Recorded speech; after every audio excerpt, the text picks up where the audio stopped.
జై శ్రీమన్నారాయణ. శ్రీమద్భగవద్గీత 2వ అధ్యాయము సాంఖ్యయోగము 26వ శ్లోకము.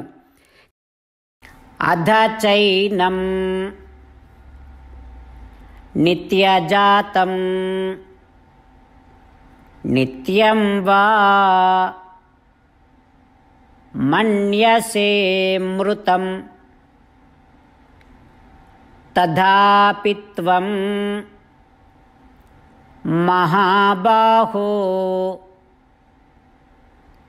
నైవం శోచితుం అర్హసి. ఓం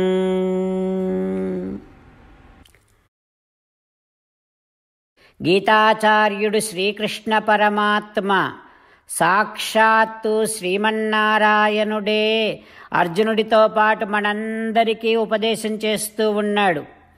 అంతటి సకల సృష్టికర్త అయినటువంటి పరమాత్మ మనకి చేస్తున్నటువంటి ఉపదేశాన్ని మనము సావధానంగా వినాలి. అర్థమైనా అర్థం కాకపోయినా మనస్సు దాని మీద పెడితే చాలు, భగవానుడు సంతోషిస్తాడు. ఆయన సంతోషిస్తేనే మనకు అర్థమవుతుంది. ఆ భావనతోని భగవానుడు చేస్తూ ఉండే ఉపదేశాన్ని విందాం. కృష్ణ భగవానుడు అంటూ ఉన్నాడు, అర్జునా, నువ్వు ఒకవేళ ఆత్మ వేరు శరీరము వేరు అనేటటువంటి శాస్త్ర విషయాన్ని, వైదిక విషయాన్ని విశ్వసించకపోయినా, ఆత్మలే శరీరాలు అని అనుకున్నా, మరి శరీరాలు పుడుతున్నాయి గిడుతున్నాయి కదా, అంటే ఇప్పుడు నువ్వు ఆత్మే శరీరం అనుకుంటే ఆత్మలు కూడా పుట్టటము గిట్టటము సహజమైపోతుంది. అలాంటప్పుడు కూడా నువ్వు ఏడవాల్సినటువంటి అవసరం లేదు కదా అర్జున, వాటినే నువ్వు ఆపలేవనే విషయం నీకు తెలుస్తోంది. అందుకని నువ్వు ఏడవాల్సినటువంటి పని లేదు. యుద్ధరంగంలో ఉన్నావు, మహాబల పరాక్రమాలు కలిగి ఉన్నావు, ఏడవకుండా యుద్ధం చేయి అంటూ శ్రీకృష్ణ భగవానుడు మనందరికీ ఉపదేశం చేస్తూ ఉన్నాడు. ఆ ఉపదేశ సారాన్ని మనసారా ధ్యానము చేస్తూ భగవానుడు పలికినటువంటి అమృతవాక్కులను ఒకసారి మనం కూడా పలికే ప్రయత్నం చేద్దాం. నీ కర్తవ్యాన్ని, నీ బాధ్యతను ఆనందదాయకముగా నిర్వహిస్తూ ఉండు. అధ చైనం నిత్యజాతం నిత్యం వా మన్యసే మృతం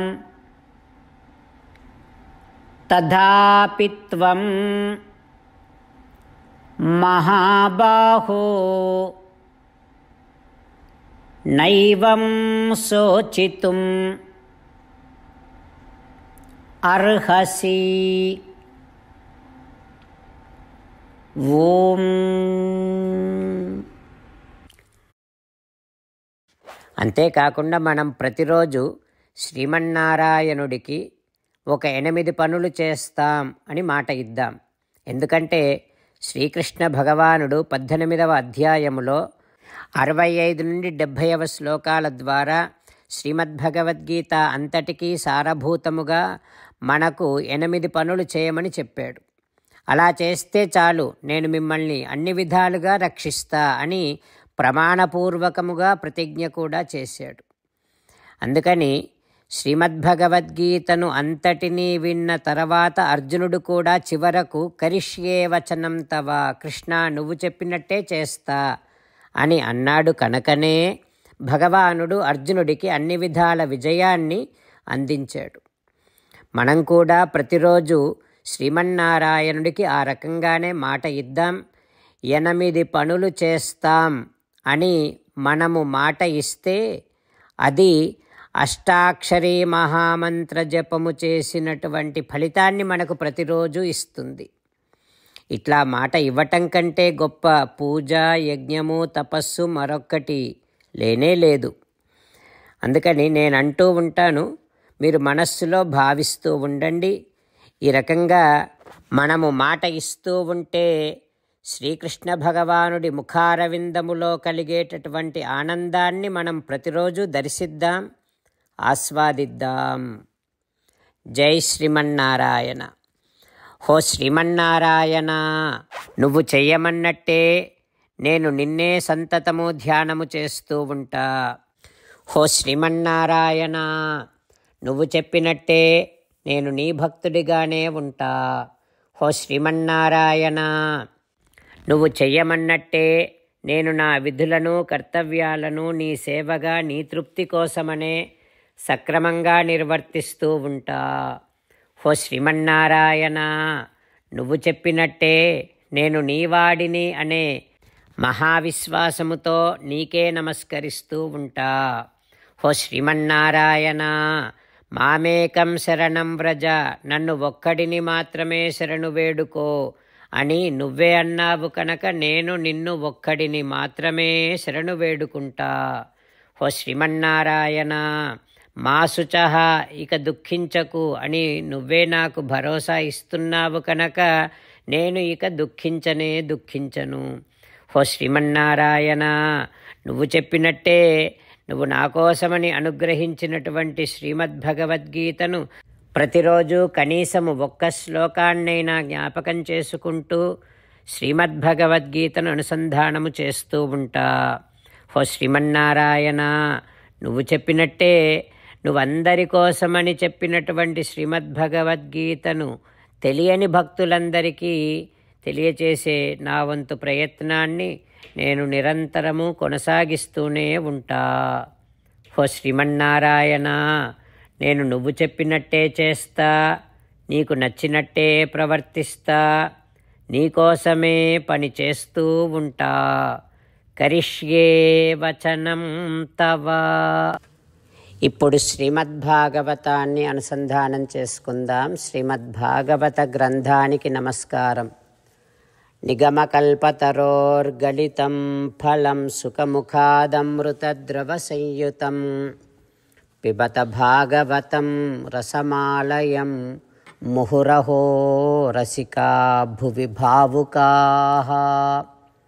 శ్రీసుఖయోగీంద్రుల వారికి నమస్కారం.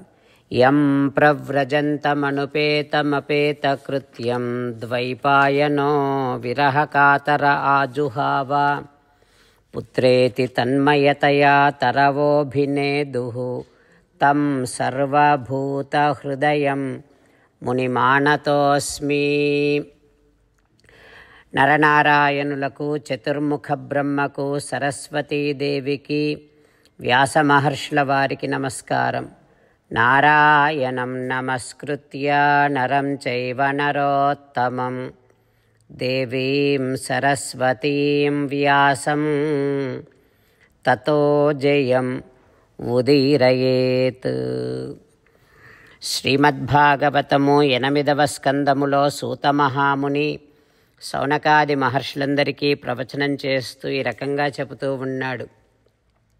ఓ మహర్షులారా, శ్రీసుఖ యోగీంద్రుల వారు పరీక్షిన్నరేంద్రుడికి శ్రీమద్భాగవతాన్ని ఉపదేశం చేస్తూ ఇలా చెబుతూ ఉన్నాడు. ఓ పరీక్షిన్నరేంద్ర, సత్యవ్రతుడు చేపను సముద్రములో విడిచిపెట్టాడు.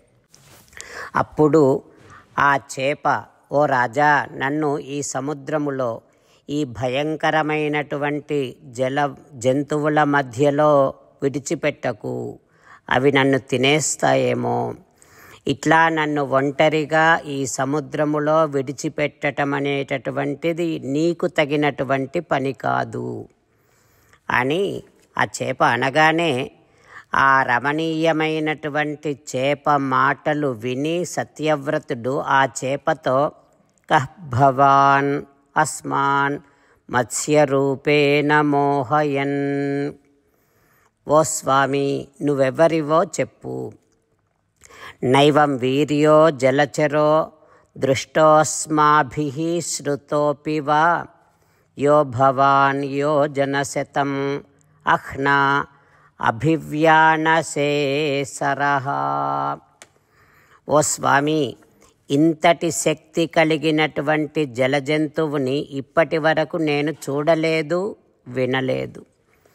ఒక్క రోజులోనే 100 యోజనాలు వ్యాపించావు నువ్వు. నూనం త్వం భగవాన్ సాక్షాత్ హరిర్నారాయణః. నువ్వు సాక్షాత్తుగా ఆ దేవదేవుడివైన నారాయణుడివే. నువ్వు సాక్షాత్తుగా ఆ శ్రీహరివే.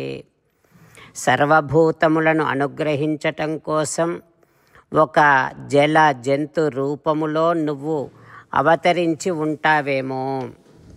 ఓ పురుషోత్తమా, దీనులకు భక్తులకు మాకు దిక్కు నీవు.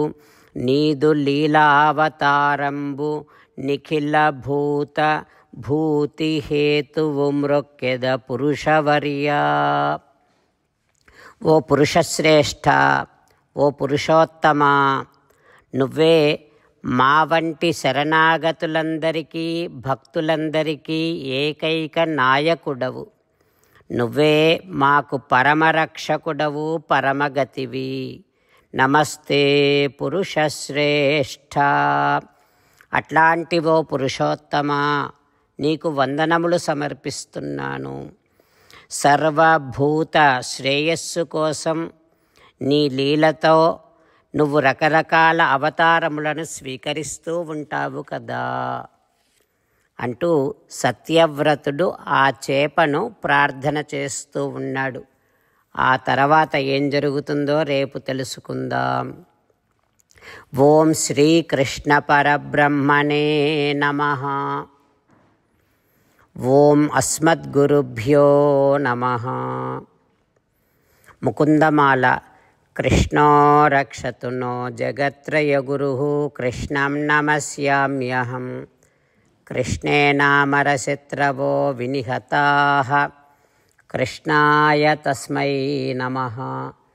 కృష్ణాదేవ సముత్థితం జగదిదం కృష్ణస్య దాసోऽస్మ్యహం. కృష్ణే తిష్టతి విశ్వమేతదఖిలం. హే కృష్ణ సంరక్ష మాం. శ్రీమద్భగవద్గీత 2వ అధ్యాయము 26వ శ్లోకము. అధ చైనం నిత్యజాతం నిత్యం వా మన్యసే మృతం తథాపి త్వం మహాబాహో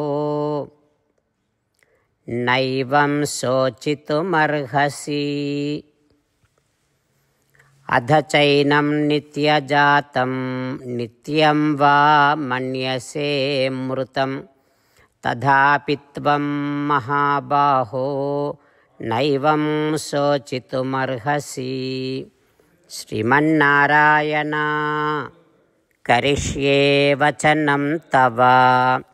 సర్వం శ్రీకృష్ణార్పణమస్తు. జై శ్రీమన్నారాయణ.